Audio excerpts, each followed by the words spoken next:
Good day, sir. We, the members of Group 9, are here to present the topic, listening skills.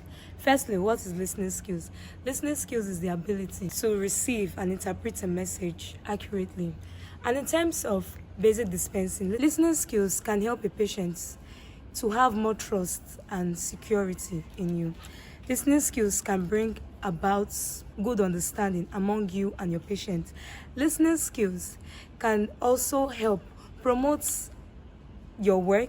It can also help promote your income, and it can also help promote trust among patients and workers. Different types of listening. We have the informational listening, we have the discriminative listening, we have the biased listening, we have the sympathetic listening, and we have the critical listening. I'm going to start with informational listening. For you to have an informational listening, it needs a high concept of knowledge, and also it involves both research and also knowing exactly what you are doing in the field of pharmacy.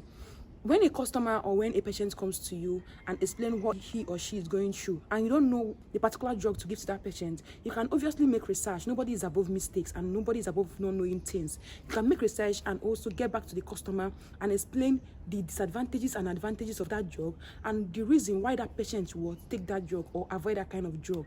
Nowadays, many patients come to us to seek advice on how they should take a particular drug, and our work as a pharmacy technician is to guide them and also enlighten them more about the use of drugs. Biased listening can also be known as selective listening. This is a process whereby after a pharmacy or a pharmacy technician or any licensed practitioner explains to the customer on how they should manage a drug and how many doses they should take, the patient might not comply with the legal practitioner. In medical lines, a patient should not be biased when choosing stuffs. As a pharmacy technician, your work is to give them the right advice and also educate them on the reason why they should take that particular drug. We have some basic dispensing theory. First of all, is good clarification. We should always clarify with your patients and also give them the right education. The next one, we have double check.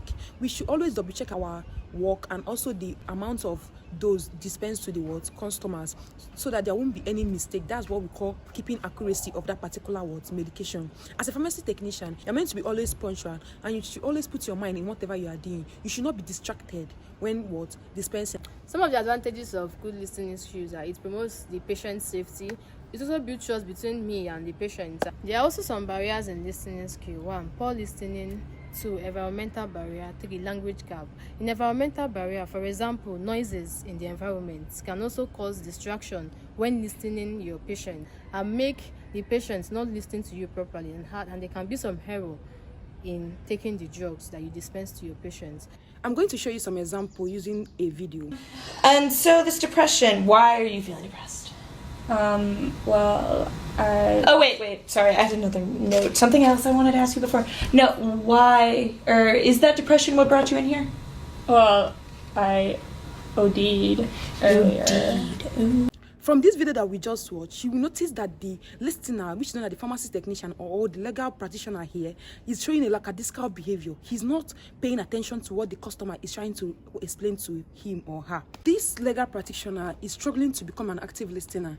And for you to be an active listener, you have to be dedicated. You also have to calm down, be patient, and listen to what the customer is trying to say without getting distracted. Because any little distraction can lead to misunderstanding, and a misunderstanding can lead to you giving or misleading the patient on how to take that particular given drugs, or giving the patient or telling the patient the wrong information about what he or she came to inquire about in your pharmacy. In conclusion, having a good relationship with your patient can lead to effective listening skills, and your patient will be able to comply with you. And I'm trying to tell everyone here that in any practitioner, whether medical or non-medical, you should always be able to listen to what people are saying and also to get the main idea from there and also explain to them the reason and the complications about that particular stuff.